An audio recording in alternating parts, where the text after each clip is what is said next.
And we are back on The Chosen Life. Do not adjust your sets. This is not a rerun. He is back for a second time. I'm the chosen lawyer, not the basketball player, but still an awesome guy, Mr. George Hill. George, welcome back to The Chosen Life. Thank you. Thank you very much. Now, we're talking off air that our voices are almost gone. For me, it's a lot of recordings this week in podcast land. What's your excuse? My excuse is that I have no excuse for it. I was on a long deposition today. There you go.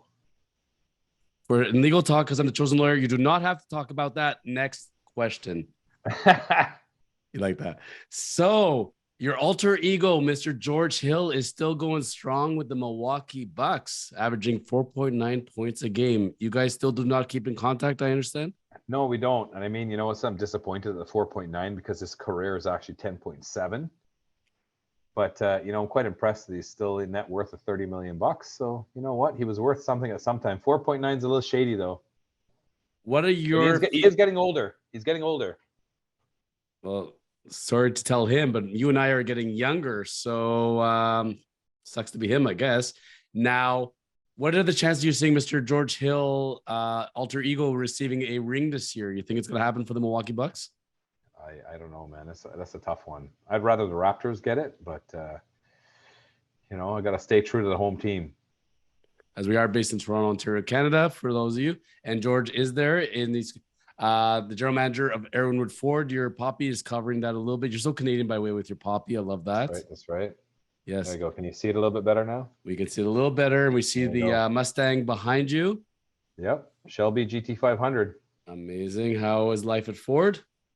Life at Ford is it's pretty good. It's pretty good. Well, today's episode, for all you people that are curious about cars, love cars, reading about cars, there's been a lot of car talk, a lot of speculation, a lot of news reports. George, in today's episode, we're just going to jump right into it. We are going to set the record straight. We're going to get it from the horse's mouth, so to speak, and we're going to talk about what is reality in the world of cars. So I have a whole bunch of stuff we're going to discuss today. Today's a lot of topics, so we're just going to jump right in. Cool. This talk about chip shortages. What's the deal with that? Is that still a thing? Yes, it is. Chip shortages are still a thing. So at Ford has eased up quite a bit from where it was before. However, at our Nissan store that I also run, the chip shortages are a little bit more prevalent there. So, obviously the chip suppliers are different. So for a lot of the Japanese manufacturers, it's the Singapore chip plant that had a fire where 2/3 of their chip machines were destroyed in that fire. So this is where it's problematic for Nissan and Honda and stuff like that. And you're seeing less and less inventory because the chip problem is more prevalent.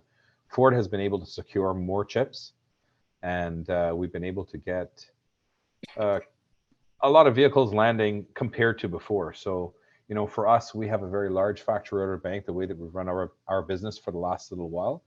And consistently, we're seeing a certain amount of vehicles landing now, month after month, that are being produced fully with chips and everything in it. But it's still not to, obviously pre-pandemic levels, but it's night and day from where it was, let's say 4 months ago. So from the car manufacturing end of it, why don't they go and build more chip machines? Why don't they go to other manufacturers? There must be other options out there. Like, since this fire happened, it feels like there's been a chip shortage throughout. Why are we not seeing more producers of these chips, George? So for a few reasons. Actually, I watched an interesting video on that, which I can share with you in the future. Please.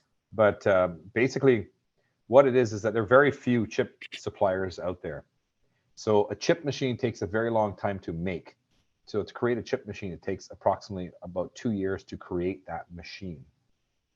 So by the time that machine is made, it's almost obsolete, and they start producing, they're making ones that are going to make more chips. The investment for chip machines is very, very huge. So, I was of the same belief until I started looking into it a little bit more that, hey, you know what? GM and Ford and all the car manufacturers should get together and they should make their own chip plant, because if they're going to lose $100 million because of lack of inventory, they might as well both put together $100 million each and create this chip plant. The problem is, it is $700 million to create a chip machine and to have a lot of those things running to produce the chips. So a lot of the plants are running at full capacity and they still have not been able to get to that level.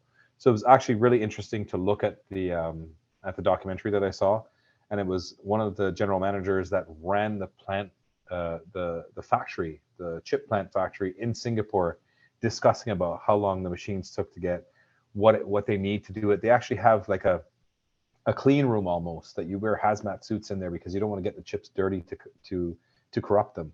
There's so many things. It has to go through like a almost like a light process to clean them, and it creates it on this disc. And every disc has a certain amount of chips in there, and they can only produce a certain amount every single day. But the fact that you lost 2/3 of your machinery due to a fire, there goes 2/3 of your production. So it slowed down a lot of stuff in the world. So let me understand something, George. For the novice out there that says, okay, I'd like to understand this because, there were lots of cars before these chips, right? Back in the day. So in today's cars, if you do not have these chips going in the car, what is not able to function in the vehicle? Many things. So let me give you an example. A base F-150 has modules.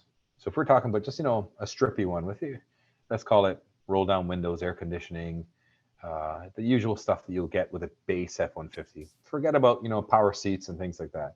You'll have 27 computer modules that run that vehicle. And the more things that you put into that vehicle, be it heated seats, cooled seats, power seats, GPS? your chargers, yeah, GPS, chargers for your lay flat wireless charging, Power right? sunroof? They all power sunroof, absolutely. They all have a module that has a chip in it.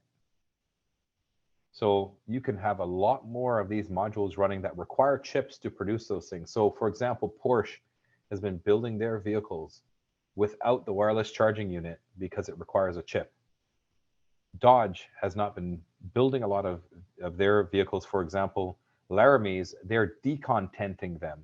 So for example, your passenger seat is not powered. Ford is decontenting some of their stuff. So some of their options like Blue Cruise will be installed at a later date because it requires a chip to run that. So the manufacturers are trying to make do with taking out some of the options that come standard in those vehicles so that they can actually deliver a finished unit to people due to the shortage still being there. But I guess back in the day, even when you had, let's say, power seats, power door lock, power windows, were there chips back then in those cars? There were, but they're different. There were different chips. So from my understanding, when you look at what it was previously, a lot of the stuff in the vehicle was very manual. So in the old days, a lot of people did work on their vehicles where they're like, oh, I want to change my brakes on the driveway. Today, if you wanted to change the brakes on an F-150 or an Explorer or Escape or a Nissan Rogue, you actually have to reset the sensors in the brakes for them to work properly. So you need that specific specialized tool to do so. Otherwise, they won't work. Things are not as mechanical as they used to be in terms of, the really base mechanical stuff. There's always an electrical and computerized component to it now. So it makes things that much more complicated. And that's why I always tell customers, hey, buy a warranty, because the vehicle could last. You may not have a problem with it, but if you got to replace a module, it's not going to be cheap. So you might as well get that peace of mind and buy a warranty to make sure you're taking care of all those electrical components that the average person no longer has the ability to replace themselves. It feels like if you have a Tesla, for example, and you want to fix your Tesla, you have to go to the Geek Squad in Best Buy. They're more equipped to be able to fix your car than to go to the oil lube place. But tongue in cheek, of course. Yes, of But course. sitting in that car, I felt like the car is being driven by an iPad. Like it's literally all electronics. There's nothing really mechanical about it. Versus, let's say, an older car, and I love my muscle cars. And you come and there's an engine, a transmission. That's it. It's simple. Cars ain't that simple anymore. No, definitely not. And if looking at the electric vehicle model, a lot of the updates and things like that are being done over the air. So in all Ford vehicles, they have the ability to have Ford Pass set up, and you set up your system updates in there so it does it for you while you're connected to over the air or to Wi-Fi. and it allows lots of things that need to be updated, especially for the electric cars, to make sure that these new software updates are going in there for optimal performance. So there's lots of things to consider. There's lots and lots of technology these days. I drove down to Detroit last week to go look at our.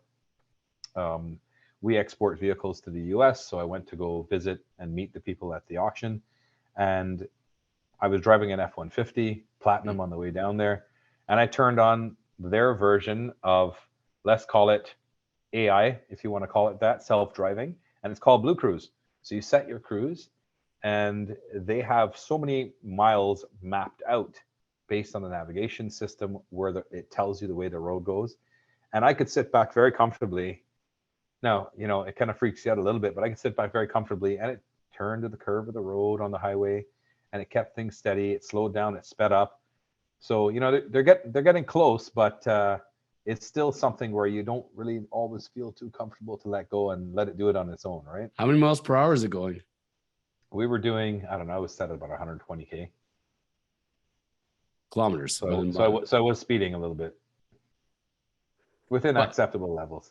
But when you have self-driving, can you actually teach the car to cut people off, pass, honk the horn? If they're going slow, it doesn't do that, right? No, it does not. So basically, it keeps a radar distance between you and the car in front of you, if there is one in front of you, and it'll modulate your speed based on how they're going. So if they decided to slow down, it would slow down, and then you have it set for a certain level. So 117 kilometers an hour, you have it set for. If that person speeds up, you get up to the 117. That's the max it's going to take you to. But it will continue to adjust based on how that person in front of you is driving. And if there's no one in front of you driving, it's just going to be at the 117 the way you set it, and it keeps driving for you. What if somebody cuts off a lane or comes at you? Does it know how to react? It will slow down 100%. Unbelievable. Yeah. So let me ask you this much. So with the car shortages, there's so many people I know that are looking to buy new cars and they're like, I'm on a waiting list and what's going on. Is it all related to this chip shortage at the end of the day? If the chips were there, is your feeling that we'd have regular production, or is there more to it than meets the eye? There's more to it.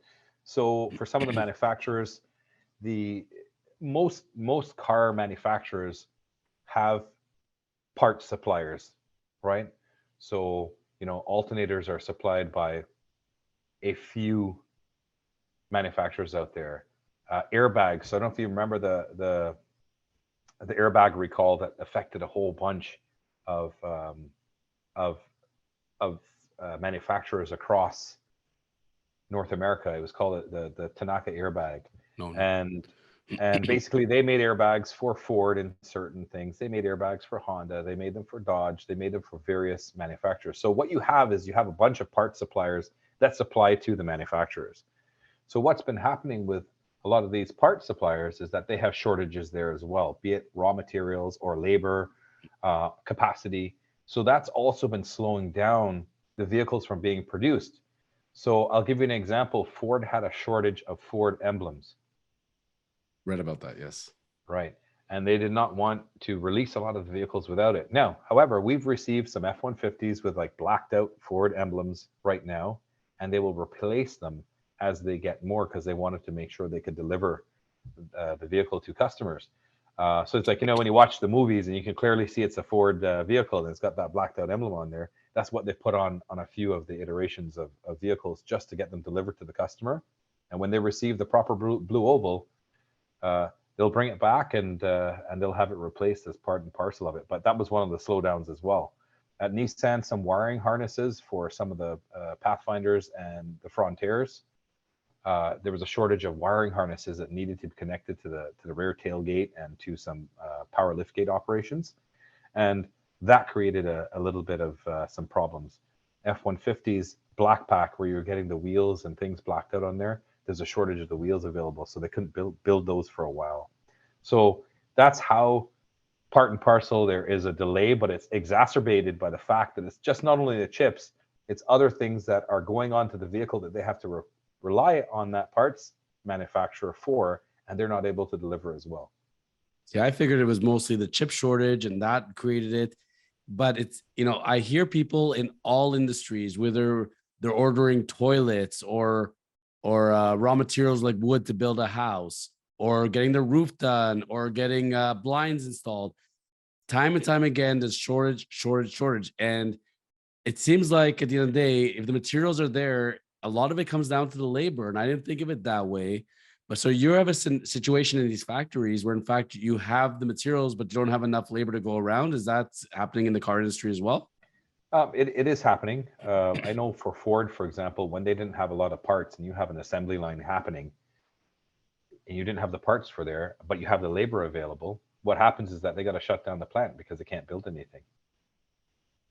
Because you're relying on those pieces of parts coming down the line and they're not there. I know from a dealership perspective that labor, especially technicians and things like that, we have a shortage out there of them. They're not available. Is it that people don't want to go into that?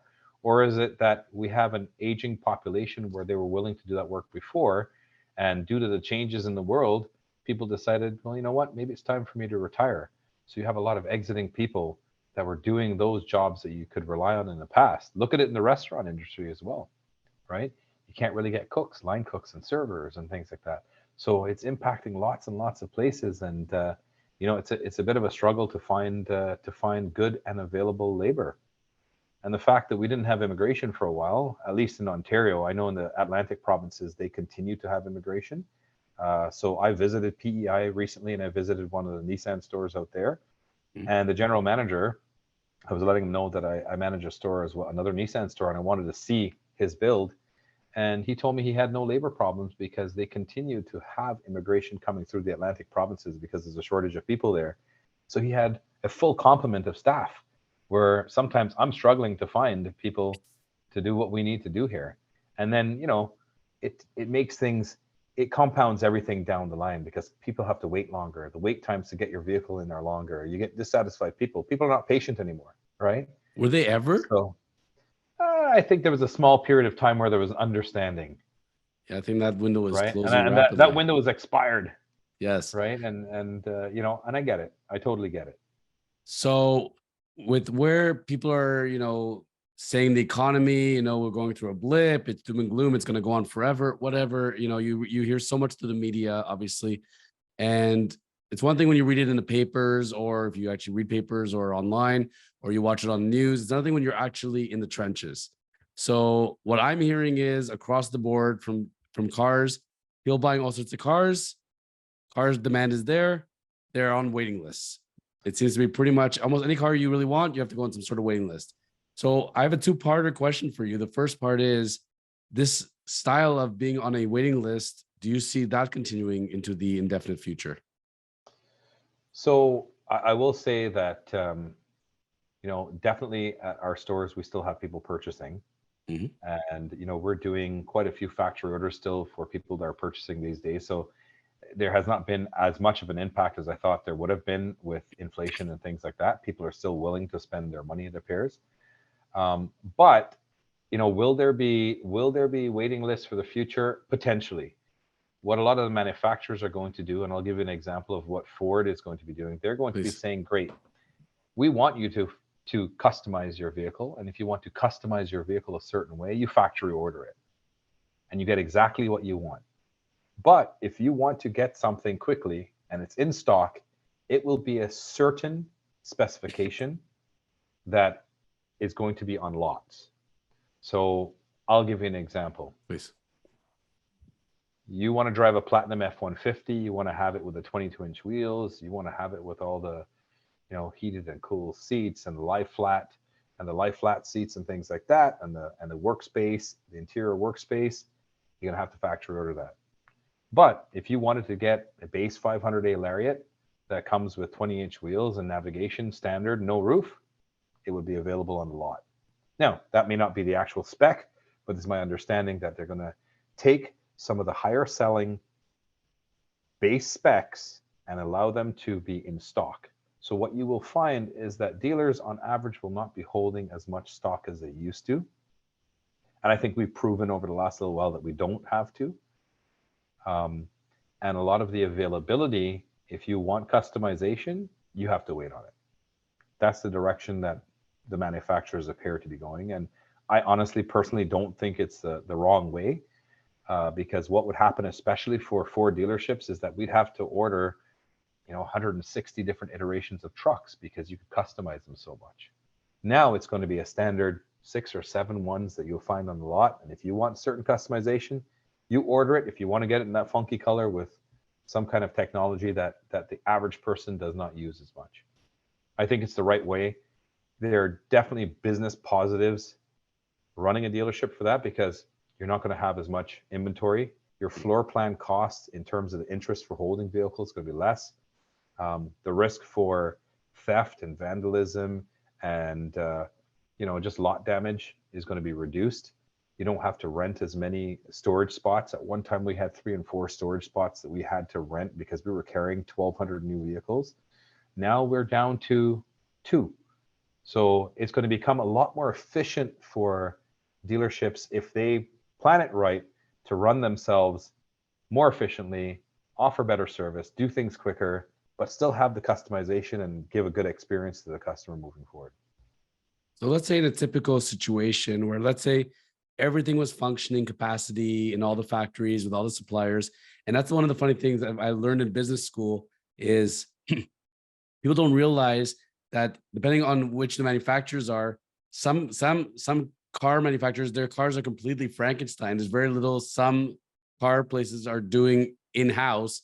They're getting this part from this place, this part from that place, and they're literally Frankenstein together. And it amazes me how these cars even work together, because it always seems like no 2 parts come from the same place, or some do more in-house or a combination of it. So I find that part very interesting. But let's say, take any typical car that you go and you say, I want to customize it, come down to the dealership, and I'm saying, you know what, I like this color, I like this specs, and I want to do this. From beginning to end, if everything was producing a capacity and we're back to normalcy, so to speak, when do you think that they would see delivery when we get to the point that we're actually getting to customize our cars and getting them factory ordered?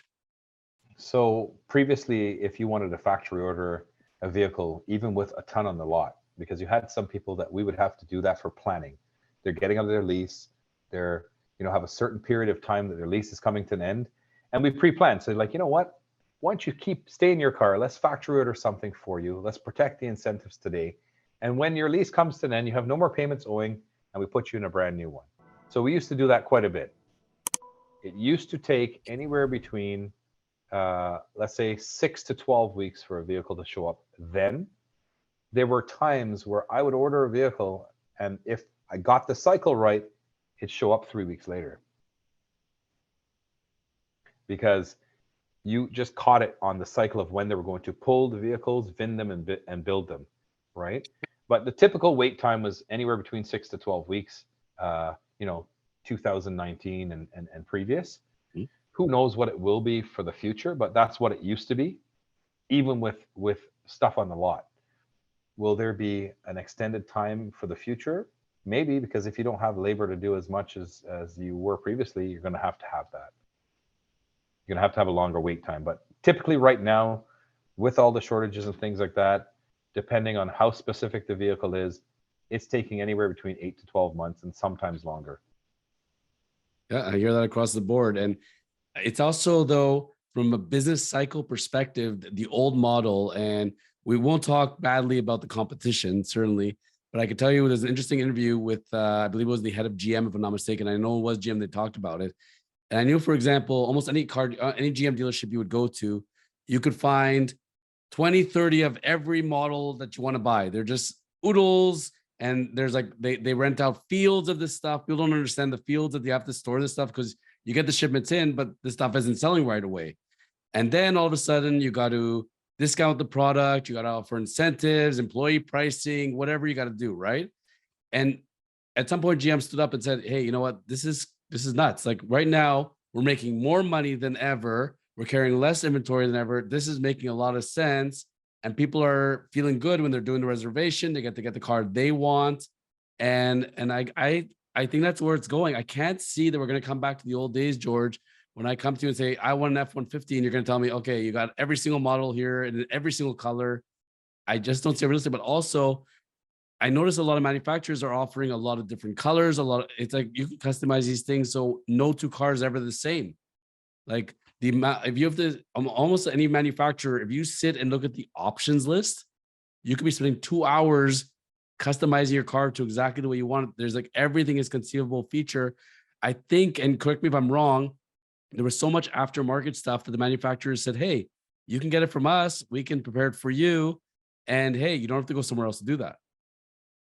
Yeah, you're right. So I will say one thing. You talked about let's not talk bad about the competition. That's one thing I never do, because I believe everybody has a positive impact of what they do and their craft. So, you won't hear me saying anything bad about any of the other manufacturers, because I respect what they do, and, to each their own. If somebody likes to drive a Dodge or somebody likes to drive a GM over a Ford, all the power to you, right? But yes, you're correct. A lot of the options lists and stuff like that you see online, it can take you forever to get through.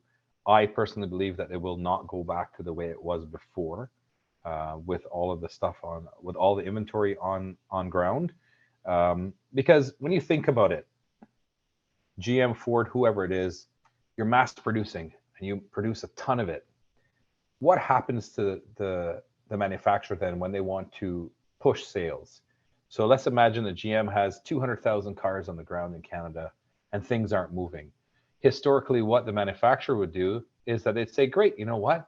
Let's throw on a sale and let's put a $10,000 delivery allowance from the manufacturer on there, because, hey, these vehicles are starting to get older in the year and it incentivizes people to purchase the vehicles. As of late, the manufacturers are not putting any delivery allowances on the vehicle.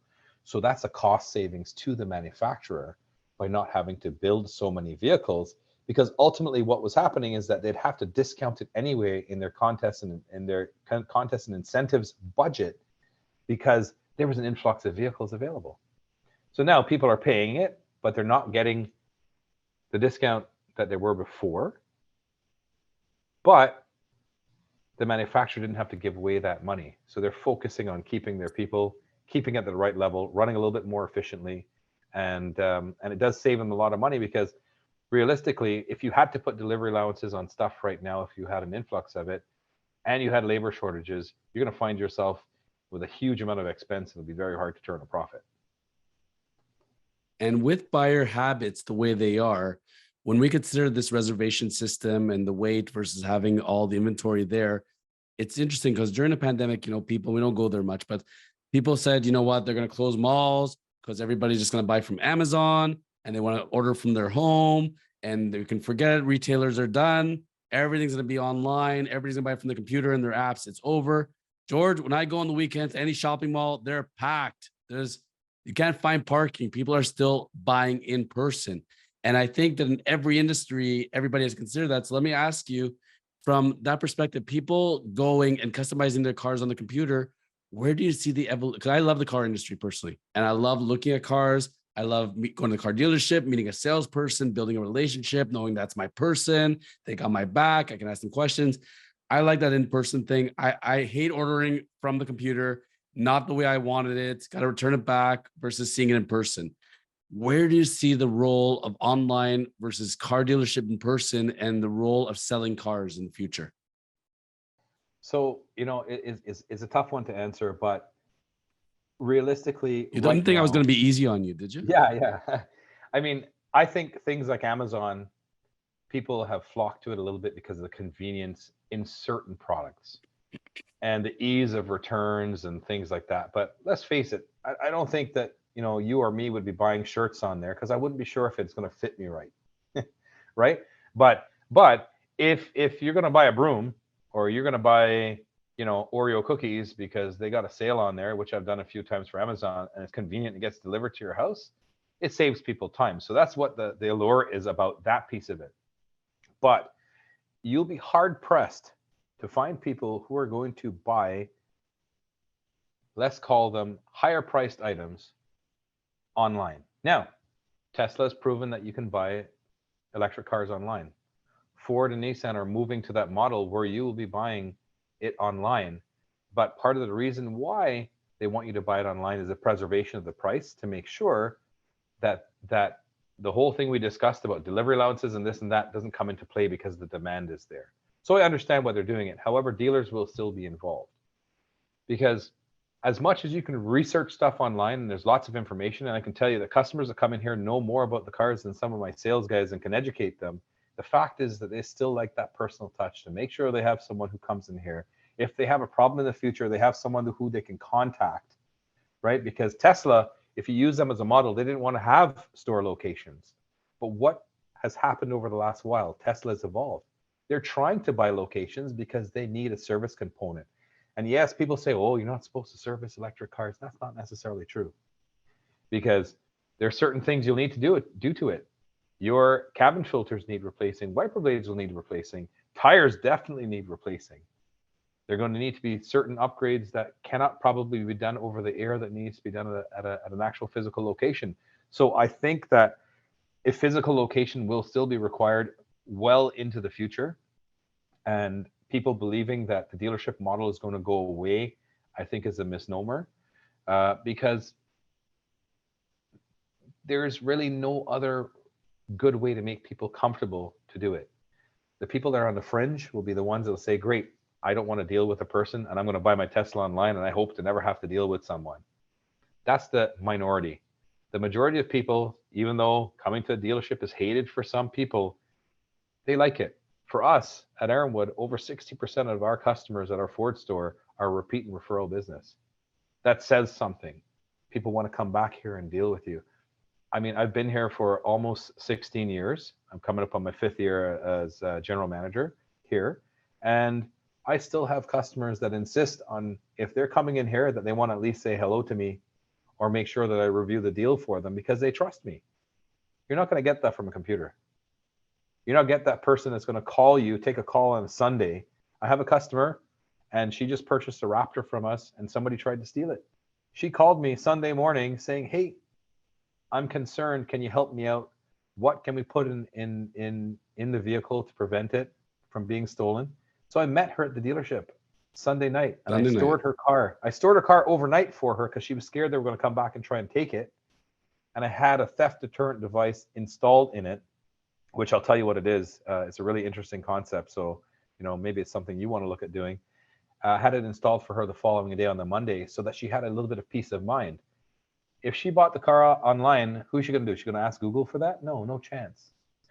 So what is the device? Please tell us. So it's actually called a sprint booster. Okay. What it does is that it regulates your throttle body and it locks your electronic acceleration in place. It also is used in performance applications. So you can put a little bit of extra boost where it gives you a little bit more boost in your car.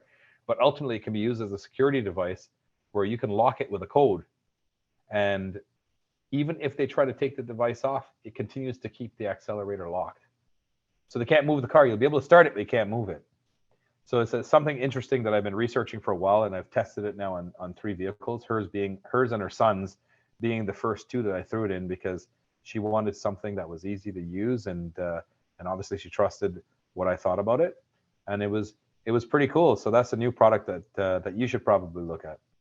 When I get my future Ferrari, I'll be talking to you about that one 1,000%. That's an order, right? How long is that taking? We're working on it. It's going to take a little bit of time. I definitely want to get it before I'm 70. That is 1,000% my goal. Perfect. But the problem is you can't get into it at that point. Now, you and I also talk. We won't go there. We will. If I do yoga, I will. We talk about used cars a lot, and it's funny because take lawyers and take car dealerships. I hate lawyers. I hate car dealerships. They all rip me off. But when they need you, you're the best friend on the planet. And it's funny. And I tell people, I don't do litigation law. I close real estate deals. I close corporate deals. I'm here to help you. I'm your friendly lawyer. And on the same token of it, if you're going to go buy a used car, and I challenge anybody that's ever gone through this experience, you find that unicorn, the guy or girl or man or woman, he, they, she, them, that went and bought a vehicle brand new from the dealer, came back to the same dealer every time they got their oil change, every time they needed any kind of maintenance done. They got the whole history on their Carfax. Guess what? They're going to get top dollar for their used car because you know the history and you know where it got done. True or false, George? 100%. I mean, transparency is key. So yeah, you talk about how car salespeople and lawyers aren't well liked, and you're right. When they definitely need you, you are their best friend. But I think that I look at other industries, for example, where there's no regulation, and I mean the car industry is heavily regulated now to ensure that things that happened in the late 80s and early 90s don't rear their ugly head anymore. And I can say unequivocally that I've dealt with very honest people in the car business. I have lots of honest employees here who are here to take good care of their customers and look out for their needs, right? So I can definitely say that. But getting back to your point, yes, absolutely. Things like Carfax, very, very transparent. Part of the car business now is that you have to be transparent if you're going to be doing anything with anyone. Having the tools and features and the ability to look like a professional goes a long way. Now, I mean, listen, there are some stores, some body shops that don't report, so it is possible you could have a clean Carfax, um, and there might have been body work done on a vehicle, but there are very simple ways to check that if you're looking at a vehicle. I'll tell you really quickly, 30 seconds. Please. Rubbing your finger along the seams. If the seams feel, like glass, that it's pretty good, or they've done a good job of repairing it. If it's ever been sprayed, it'll feel like a light sandpaper because there's overspray there. So that's one of the things. Look for color variations. Look for something they call orange peel. So orange peel looks literally like an orange peel, and you'll see that maybe there was body work done there. But I mean, most places repair vehicles well. A lot of times, if you see an accident of say $8,000 on a Carfax, sometimes $2,500 of that was the headlight, the cost of the headlight. So it may not even have been a severe accident because if you have a headlight that has the radar in it that runs the Blue Cruise, it's an expensive item. So, do your due diligence, look over the vehicle, have it inspected by someone if you are buying a used car, and have them look over it for you to make sure that's good. Because, at the end of the day, caveat emptor, right? Buyer Always. beware. And you still have to look at the tools that you have available to you. Carfax is definitely one of them, but nothing replaces taking it for a drive, getting it checked out, looking at the panels yourself, so you get that feeling of comfort when you're buying it. And you know that we've done that, in the past with some of the unicorns that you found, right? We took the time to make sure that they were well inspected so that you were happy with the purchase you were making. I was blown away with one of your mechanics walking me through one of the vehicles, the little details they look at, like it's amazing. And if you're interested in cars at all, when you have a mechanic you trust, and they bring you over into the shop, they point you out stuff and they teach you, you walk away with education. It's really nice to know what you're driving. So I always tell people, don't be afraid to ask those questions and see if they will answer it for you. And your staff's always been amazing with me that way. Now, looking again to the future beyond the role of car dealerships and how people are going to be buying, George, people will not stop talking about electric cars, and it's not going away, obviously.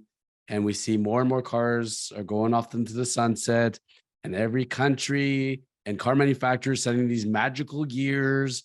And that's it. We're going to close down gas stations, and gas burning cars are going to go away, and oil is going to go away, and we're all going electrical. In North America and beyond, are we at the point that electric cars are the norm? And when do you think we're going to be at the norm of electric cars? So I think that we're further away than most people think, and what most media outlets are telling you. Because the reality is this: people have more than one car in the household, right? So if you have a gas car and you have an electric car, you're doing your part for, you know, the environment by having the electric car. And most electric vehicles charge well, they have a good kilometer range until it gets a little cold and it cuts it in half, right? So preconditioning your vehicle ahead of driving it's very, very important to make sure that you're not wasting your kilometers. A little tip for people. But you got to remember, we live in a Netflix society. People want everything right away. So even on a fast charge, you can get about 80% on a fast charge level 3 charger, depending on the amperage of the charger. You'll get 80% of your vehicle charged in about 45 minutes.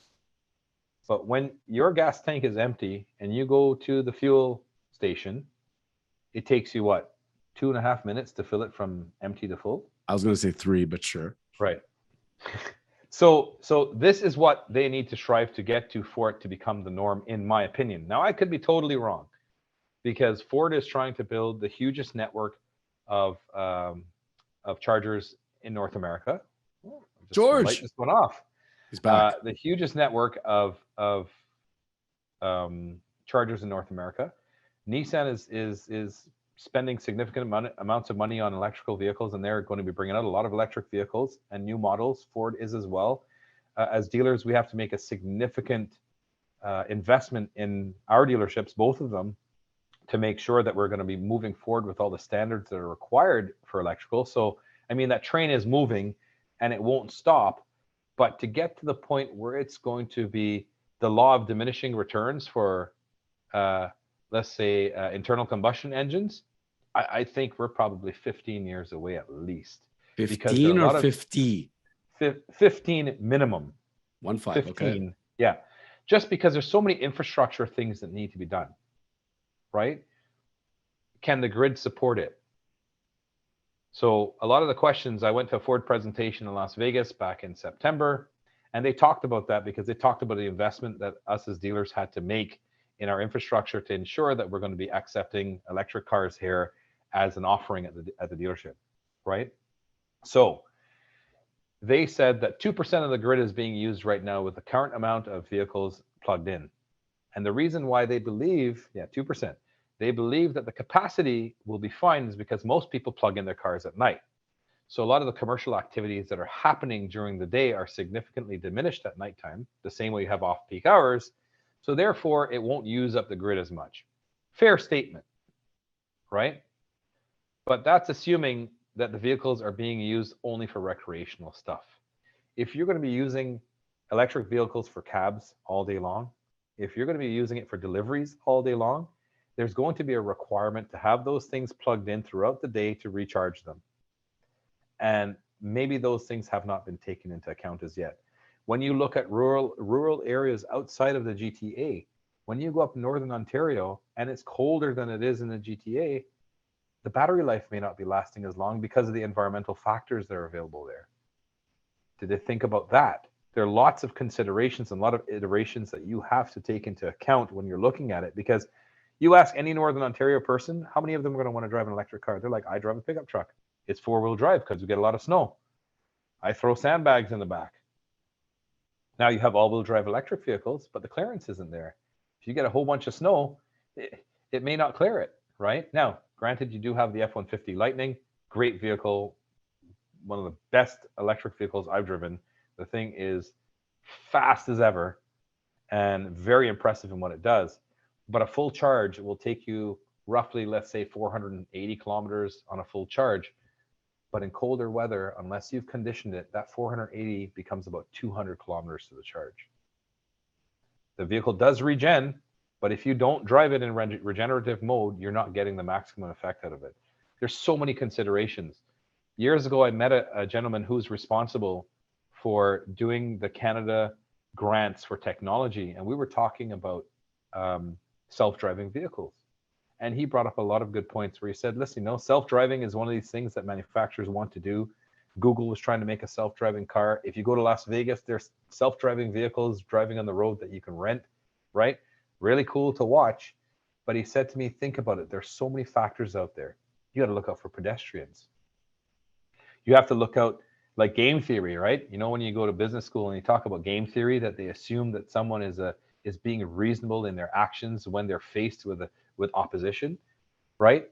It's the same thing. Who knows if somebody's driving reasonably? Who knows if they're, on drugs or on alcohol, or, if they're raging because they got into an argument with a girlfriend?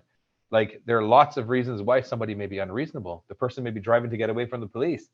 And artificial intelligence and the fact we're self-driving may not be able to modify itself in those situations. The way that it works in the mountains versus regular altitude are not taken into account with that. So there's so many other factors that if we're going to be doing things with technology and electric vehicles, they got to think about all these things that come into play, because there's so many variables. And to get there, you almost have to think about everything to make sure that it won't create a problem for the general public. So I got a question for you, George. I just thought of a hypothetical. So somebody has a heart attack. They're in the back of the ambulance. They're rushing to the hospital. It's an electric ambulance and they're almost out of juice, but there's a power failure, George. And there's a power failure for 24 hours going in the city. They wiped out the power. That ambulance make it to the hospital? Depends how much range you had left. There's very little range right? left. You need to charge right now. But It'll be hard. You know, I mean, you remember when we had the blackout in Toronto years back, and it crippled us, right. right? Those It street crippled us. And cars are sitting in the middle of the streets. And what are you going to do? Because there's no power. yep, yep. So So I how, mean, but I don't gas, want to talk about doom and gloom, no, but no. you know, we live in a pretty let's say technology advanced country, Mhm. and things like our infrastructure is quite good for the amount of people that we have here. But the load and the stress that you put on it moving forward may impact performance. Who knows, right? It's one of those things that you don't always necessarily know if that's going to be the case. But I sit down and I think about these things because I'm like, hey, what if, what if, what if? But I mean, that's what I'm paid to do, running dealerships. I got to think about what if all the time, and I got to think into the future. So it comes easy to me to talk about it, and I have my opinions on it, but I could be totally wrong. But you know, when you're in a heavy populated city, right? And it's hot in the summer and everybody's running their AC, and you just know it's been a heat wave for a couple of days. You know that power failure is coming. You just feel in all your bones, right? Now puts all the charging of all the cars at the same time on it. The only thing I'm going to say this much, and we're not pro or against electrical cars here by all means, because we know it's coming regardless into whatever capacity it is. One thing I tell people all the time is those batteries, when they go, where do those batteries go? Because that's not so, it's tough for the recycling part of it. And I can tell you there's a lot of people that had Tesla issues and people search online as far as Tesla batteries go. And even with Tesla in general, I think a lot of manufacturers are really catching up, and those Tesla cars that look so futuristic are now starting to get outdated. And your competition got catch up time. It's going to be very interesting to see where the electrical car market's going in the next 5-10 years at least, because everybody's joining in the game. I think it's going to be quite exciting because I think competition's good. I think one thing Elon Musk said is, I don't want to be the only game in town. I think competition is good for everybody because it makes everybody up their game, so to speak. So, but as far as at the point, are we going to live? You think you and I are going to see the point when there's no gas cars on the road at all? I don't think so. I don't think so. And I mean, you brought up something there about batteries. Mhm. I did a really good course with Ford Motor Company recently, where we did some electric vehicle training for myself and a lot of my staff, and we talked about that because that was one of the concerns when you read a lot of the stuff in Autoblog and on all these various car websites and some tech websites as well. They tell you, well, these batteries may be more of a problem environmentally than people think.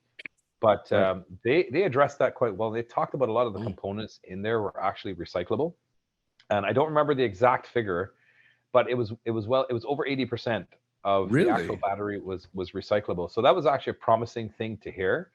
Um, Dave, who is the owner at Aramwood and at our Nissan store as well, he always says, well, you know what? Maybe that's why Elon Musk has the rockets, because he wants to send the batteries to the moon. Anything that can't be recycled, right? So who knows? Maybe that's what it is. That's what SpaceX is all about, right? That's funny. But do I think that we will have 100% of electric cars with you and me in alive? No, you will definitely still have gas, diesel, things like tow trucks and things like that. Don't get me wrong, the electric vehicles have way more torque than the gas vehicles, but the reliability, the ability to continue your business moving forward and turning things a lot faster. We realize time is money, right? Um, Heavy trucks pulling loads of food and things like that. It becomes a big strain on the batteries unless you have huge batteries, and that's going to wear down tires more. It may make accidents more severe if you get hit by a tractor trailer that's weighing more because of the batteries. Like, I think there's a lot of things that have not been thought about. It's very utopian to say, great, that we're going to have this electric world and we're going to be like the Jetsons flying around, right? But ultimately, there's going to have to be a limit to it because certain things do it better. A diesel tractor trailer is probably better than an electric one because of all the things that it does to deliver food and resources and stuff to us. It would just do it better than an electric one because you got to carry the weight of the batteries. You're going to be burning through tires. Look what happened years ago with tires falling off of trucks. And I don't know if you've ever been behind a truck when the retread blew and it throws the tread back at you. The extra weight on there is probably something that would be catastrophic, right? I've been on the highway going quite fast, and a tire came off of a car and came rolling at me on the highway. That is Scary to say the least. Yep, Yes. yep, 100%. Not So again, fun. I don't want to be gloom and doom, but No, I no. want to talk a little bit about possibilities it's possible. It could definitely exist. I have what I wanted to talk to you about next, but I'm gonna hold that for 1 second and finish this off because you'll see why. And finishing it off because again, I talk about my love of muscle cars and everything.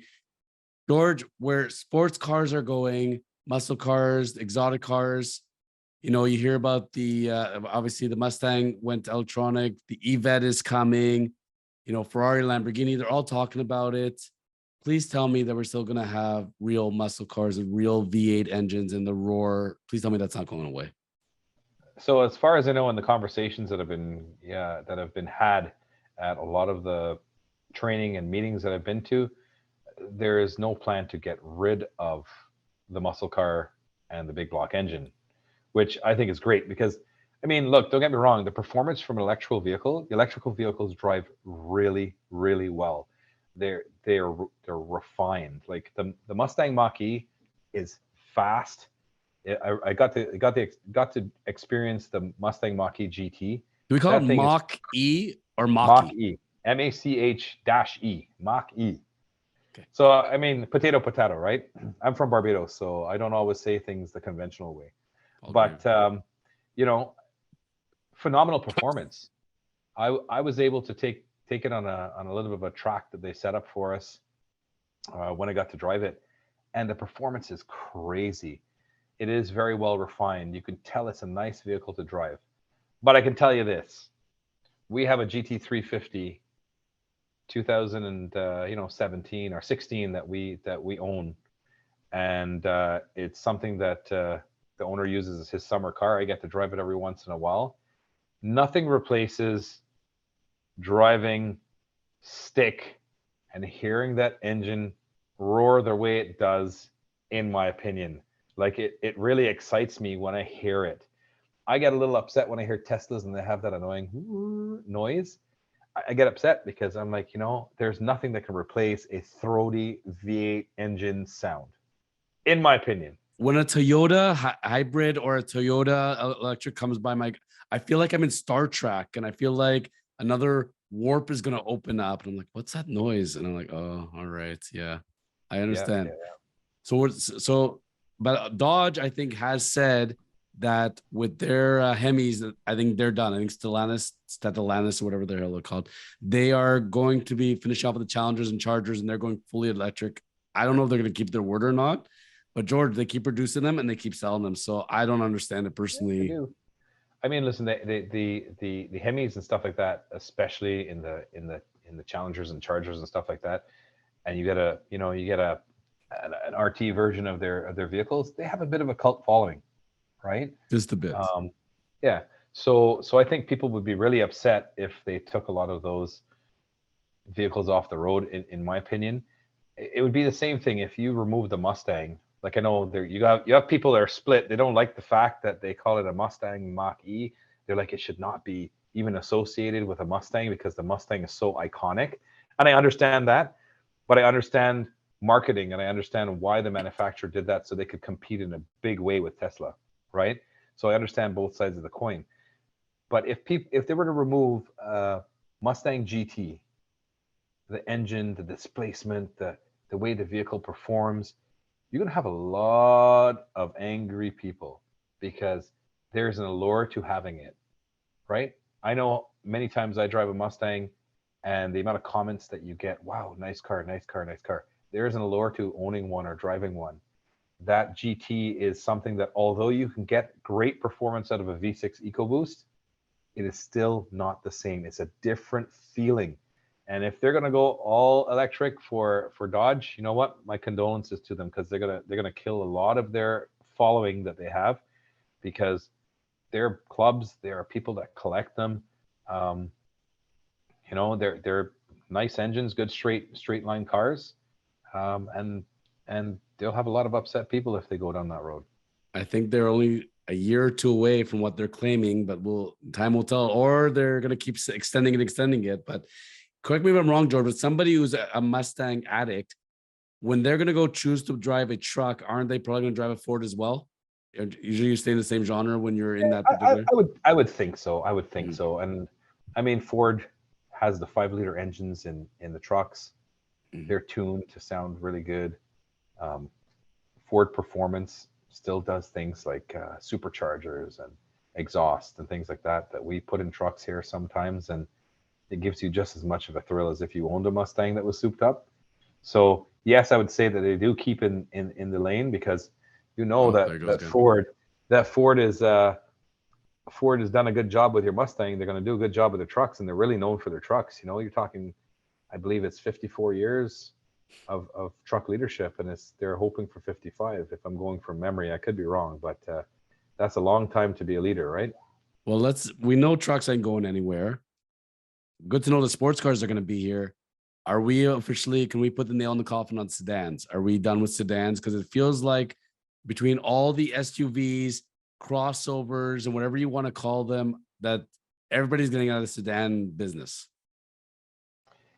Yeah, you'd think so, right? But I'll give you a personal experience. This is part of the reason why we acquired the Nissan store, because Nissan produces sedans. They have planned to continue to produce sedans based on the information that I've seen at the meetings that we've been to. And it comes down to maybe not a comfort level, because the reason why a lot of people are doing SUVs is they figure they're safer, they're a little bit higher off the ground, you can see better. But what has been happening in the car market today is that the value of those SUVs and trucks that are a little bit more popular today have been increasing steadily in price. So it's becoming unreachable to a large portion of the population, where the sedan can still come in relatively inexpensive compared to those other models, and you're still going to have a market for it. So a Nissan Kicks and a Nissan Sentra, we're still selling lots of them, because the next nearest alternative in a small SUV is $200 to $300 more a month. So it comes down to affordability.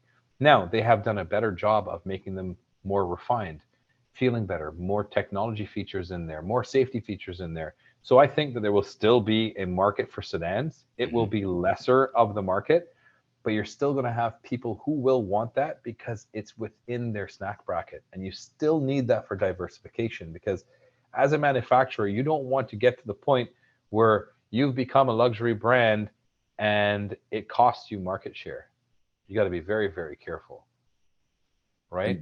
And branding is what I wanted to talk to you about next. That's what I've been saving for the rainy days. So let's go into branding, shall we? Because you got Ford, and they were always known with the luxury brand of Lincoln, right? And you have GM, and they had Cadillac. And then Honda came up with Acura, Nissan has Infiniti, Toyota Lexus. So the hot rumors going around, and please help me steer my direction, that apparently that Chevrolet is looking at branching off Corvette. The Corvette will be its own brand, no longer be having the Chevrolet badging. They're going to make a sedan. They're going to make an SUV. They're going to copy Ford with the Mach E. And similarly, Ford will do the same thing with the Mustang. Eventually, Mustang will be its own brand as well. What are your thoughts on the branding? I think I think it's genius. I think it's great to take that, create its own allure, because I think you're bringing more to the respectability as far as now, not gonna say Porsche and Lambo, but it definitely elevates its game. So I've heard the rumors as well too.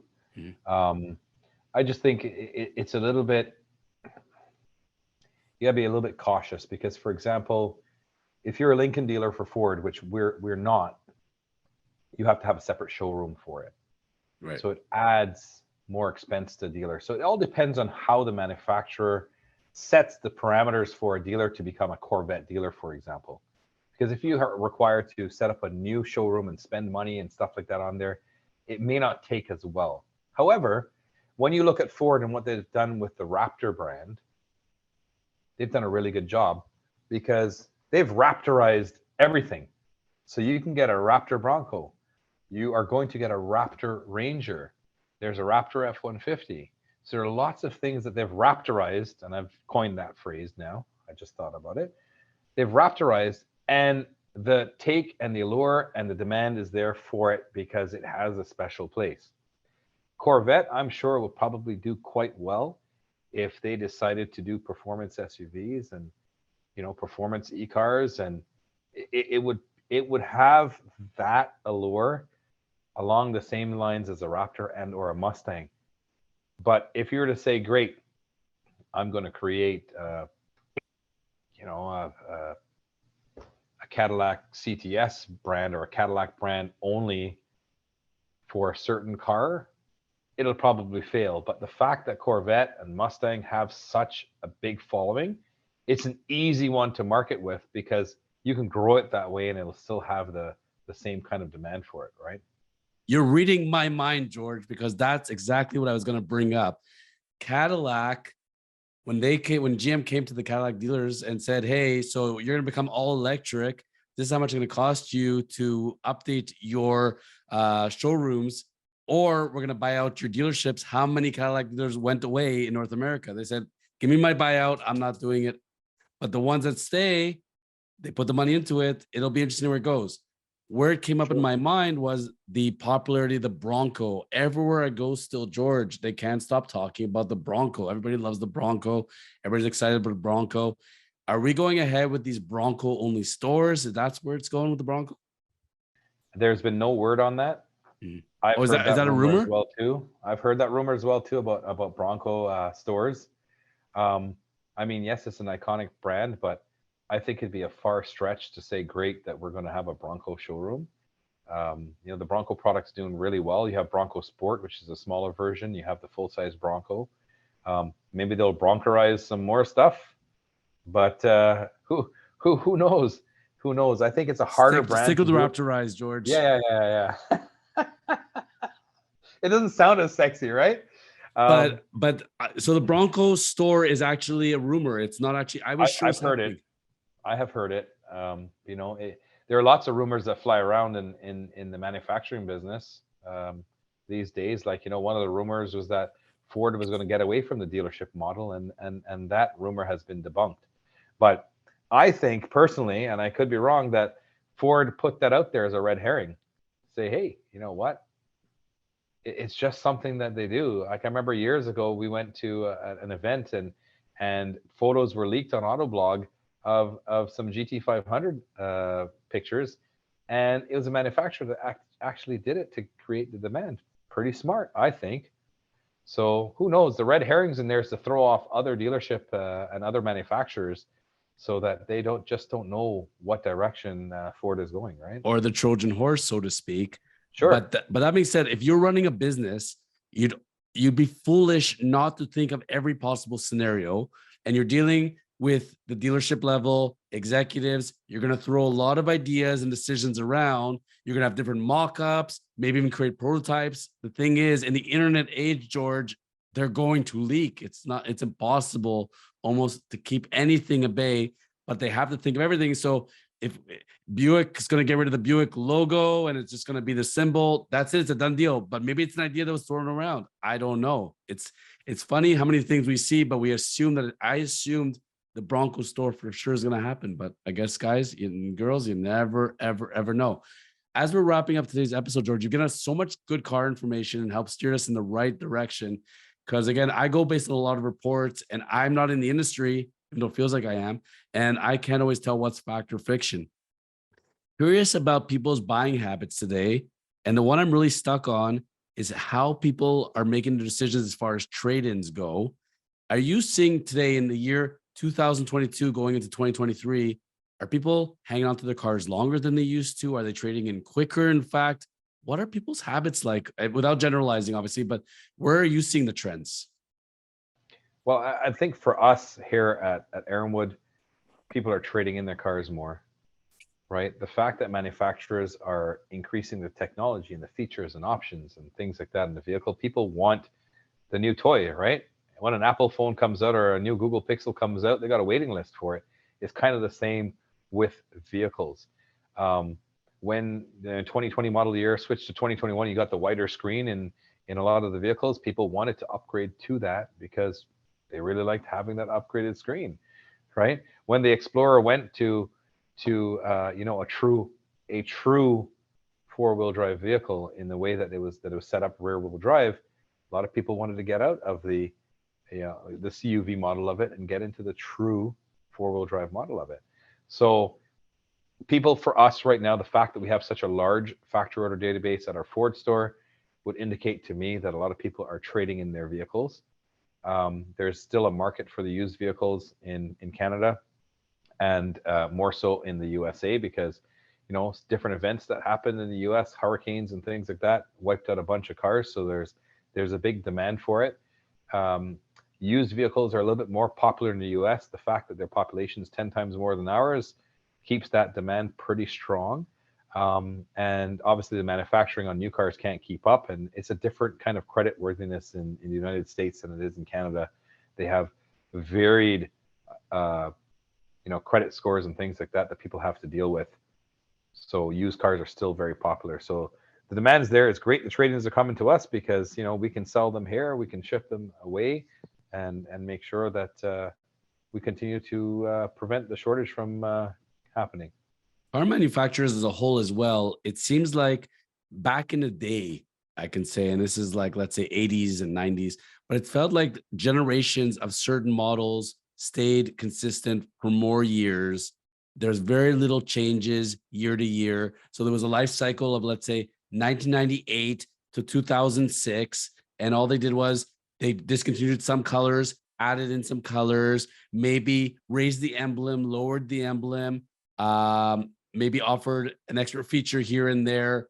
But it feels like now, George, and you correct me if I'm wrong, but it feels like they're refreshing the generations a lot quicker. Their options are coming more fast and furious. And it feels like not that your car is obsolete, but you're seeing almost year to year, every 2 years, it's not just a refresh. It's like, it is really different. Yeah, so that's a purposeful thing for the manufacturers because um, previously it used to be 6, 7 model years that they would do it. Ford is committed, and I know Nissan as well. In the meetings I went to, that they will be doing full refreshes within 4 to 5 model years. However, you have mini refreshes done anywhere between 18 months to 2.5 years approximately. So, you know, an example is the Sentra just came out in 2020 at Nissan, but for the 2023 model year, there's already a refresh, and it looks a little bit different, the way the headlights are and different things like that. So it has that refresh to keep the product a little bit more clean, right? Ford is doing the exact same thing. F-150s had a slight refresh in the way that the headlights and taillights looked on it. The Explorer, they did the same thing after a full refresh to make sure that they're offering new and innovative things every couple years or less to make sure they're keeping the interest there. And to clarify for the viewers out there, and I tell everyone, please hit the subscribe button, notification bell to get new episodes. Tell us about your questions for yourself and for George and myself, and let us know any questions you have about cars, anything you'd like to know, share with us. We'd love to get back to you on it, certainly. But for people to understand, George, big difference in refresh and redesign or overhaul, right? A redesign is basically overhaul. To me, my understanding as a layman kind of understanding of cars is if it's a refresh, it's still on the same platform. It's like you took a brush and you kind of just cleaned it up a little bit, like maybe rounded it out a little bit, but it's on the same platform. It's almost the identical vehicle. Whereas a redesign is get rid of it.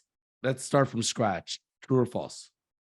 You got it. You got it. So, you look at what's coming up for the new Mustang. It looks completely different. Although the pictures you see online, you're like, oh, well, it kind of looks the same. But when you see it in person, because I have seen it in person, there's some vast differences in the way that it's been redesigned. The new Super Duty that's coming down the line with a new engine displacement, best in class towing and torque and stuff like that, complete redesign. So yes, a refresh is, changing the color of your eyeshadow if you wear makeup, right? Putting on some eyelashes and things like that. But the full refresh, they really take a full redesign. They really take a pen to paper and change a lot of things. It may still be on the same platform per se, but the actual look itself is vastly different. And they have lots of cues. So it's not one or two, it's a whole bunch of them. And it kind of changes it so you can tell that there's a big difference. And I challenge people, do your homework. It's out there. We're in the internet age. Like you want to buy a 2022 or 2023 model, it's there. Look at the comparisons. You can read 5 of the leading articles. They'll compare everything for you. Even something like the engine change can be very significant in the horsepower and torque. All of a sudden, the seats change. It can be a refresh, but the seats are all of a sudden vastly more comfortable. The screen is much bigger. There's certain options that are available, not available. Like if you have the exact same cars and one has cooling seats and one has Apple CarPlay and one does not, it's a very different car. If you're in climate, it's very, very hot and you want to drive safely. So, and sometimes the price, George, isn't even that much different. You know, if you're buying a No, because car that's they've certainly found, 42,000 versus 45,000, yeah, but it's a year yeah. newer and has all these options, Mhm. even used, when you go to compare used cars, I tell people, no, they're not all born the same. Even if you're buying a car, let's say from 2019, and they think it's the exact same model, look at what options they come. This one might have 10 more options than the other one, and that's where the value's at. So if you're not going to go and buy it brand new from the factory yourself, check all the cars because they're not all born equally. Uh, You're right. Summing up today, last token, somebody comes to us today, George, and they say, hey, I'm looking to buy a car today. I'm new to the game. I've never bought a car before in my life. I'm really, really scared. Where can we steer them, George? What can we give them a starting point so they don't get so overwhelmed and can have a good direction to go in? Well, I mean, there are lots of message boards out there and forums and things like that, but Reddit? I don't know. I don't know about Reddit because there's a lot of things on there that are a little bit off. However, I mean, a Google search will start getting you on your way first. Um, reviews are great, but sometimes they're very misleading. So, if people are looking to deal with a dealership, say for example, you look up things like Dealer Rater, you look up Google, but you got to read the reviews because there's some people that if you look at the reviews, they give a 1 star to everybody because they just can't keep that person happy, right? So if you're new to getting into cars, reading some of the publications out there, looking at the manufacturer websites is always good. Some dealership websites are very well detailed. For example, at our stores, we have pictures of our brand new cars in there. We have full window stickers on there so you can see what comes in the vehicle. Transparency is key. If you find a place that does not want to give you information, there is a problem because salespeople and dealerships should be free to give information because that's what allows people to make decisions, right? So that's how I'd start someone. Find the information, go on Google, find people, look for trusted resources. I mean, even ask your friends who've had a good experience somewhere because that goes a long way. That's how I'm sure you get a lot of business uh, at Cormans because of the fact that you've done a good job with someone else. That's how we ended up hiring you because you did a good job with someone else and we liked what you did. And that's how we ended up using you for some of our real estate transactions in the past. And that's how it goes. Word of mouth goes a long way. Reputation goes a long way. Having people vouch for you goes a long way. It's very simple that way. I can also tell you that the best way for client service to get a client and keep a client and have them happy is when they have a bad experience elsewhere and they can see what the other side looks like and then they really appreciate what they're getting from you. That's when they're loyal. Now I'm going to ask you one really stupid question because I know how I go about car buying, but I remember I was just there recently buying a pickleball racket because I love pickleball. And I was looking at pickleball, tennis rackets, and they purchased the area right beside them and they built tennis courts because, wow, I'm going to buy a tennis racket. We have some models out there. You should try out the racket before you buy it. What a novel concept, George. Oh, he's disappeared again. There he is. So thinking about it that way, George, I'm gonna go. Besides a house, the biggest purchase I'm gonna make is gonna be a car. What a novel idea! Maybe I test drive the car before I buy it. How many people now? You can't really say percentage wise, but like more and more people are buying cars now without even having driven them, right? Oh yeah, 100%. Now, the thing is that we, as I mentioned to you earlier, we sell at least 60% repeat referral here. So, you'd have a person that's coming out of an 18 F-150 and they're going to get a 2022 F-150 and they're like, I know what an F-150 drives like, Yes. right? Right. So they're comfortable buying it without that. The way that we set up our website with pictures of the actual vehicles, the colors, the spec sheets, it gives them the information that they need to know if this is a vehicle that suits their necessities or their wants. right? I think it's always very important, no matter what, if it's a model year switchover. So when I was selling vehicles, I used to tell people, listen, I know that you were driving your 2011, but I insist on you driving the 2014 just to feel the differences between it. Because who knows if you get into that seat and it doesn't feel as comfortable as the one that you've worn in, and it creates a problem for you, right? You got to be comfortable with your purchase. Who knows if the way that they've moved the car around, it's a wider vehicle that makes it harder for, a mother with young kids to reach their kids if something's going on. There are lots of reasons why you need to take the car for a spin, feel it out, right? And see if it's something that works for your lifestyle. Because it's great to buy a Tesla online, but I've driven a Tesla. I've sat inside a Tesla. They're okay, they're nice vehicles, but fit and finish isn't the best, right? You didn't have the opportunity to see it. You just bought it online. Even something silly, George, like I have two different cars. The way my body frame is, even with power seat, it may not fit well for me. The steering wheel may not be at the right angle for me. I may have more blind spots in some cars. You won't know that unless you actually sat in it. People, 100%. that's again about you're saying about online buying. I'm in the watch collecting world as far as like I love talking to people who collect watches in their world. The one thing that people always have their regrets, they never even bothered putting the watch on their wrist. They just ordered online, said looks really great in online on the pictures, figured it'll work for me. The simplest thing is to go and try it on your wrist and saying, hey, does this actually look good on me? Does it fit me? People laugh at me when I'm in the store, but I take pictures of the watch on my wrist because I want to see. It's one thing when you look at it, a picture tells you 1,000 words otherwise.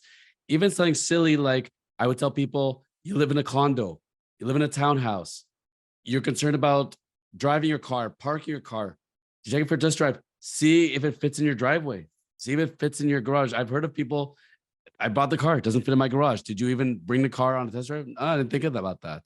There's so many little things that people don't think about, George.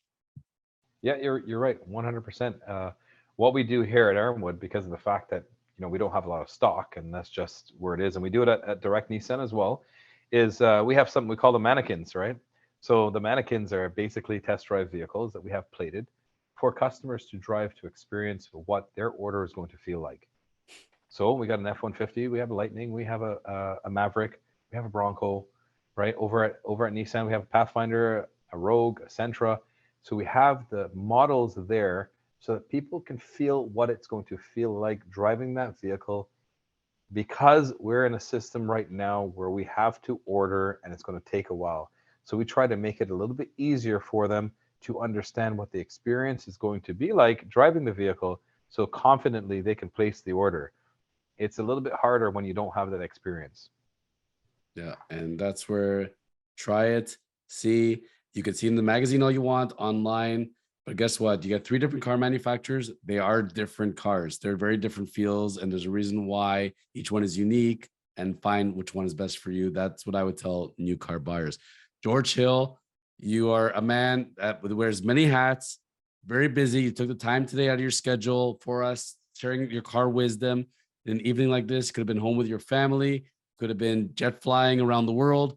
We really appreciate your time, honesty, and your wisdom on the Chosen Life here. And looking forward to having you back soon, because 2023 will be here before we know it. And I'm sure there'll be a lot of car news, and we got to discuss it. Cool. Well, thank you for having me. I always have a good conversation with you whenever we get together. And it's always something that we learn from each other when we do this. So I always appreciate your knowledge and experience as well. So It's thank great you. when the teacher is the student and the student is the teacher. So That's right. as we sign off, we bring out the guns and we say, Your guns are bigger than mine right now. that's what keep living the chosen life. Keep living the chosen life.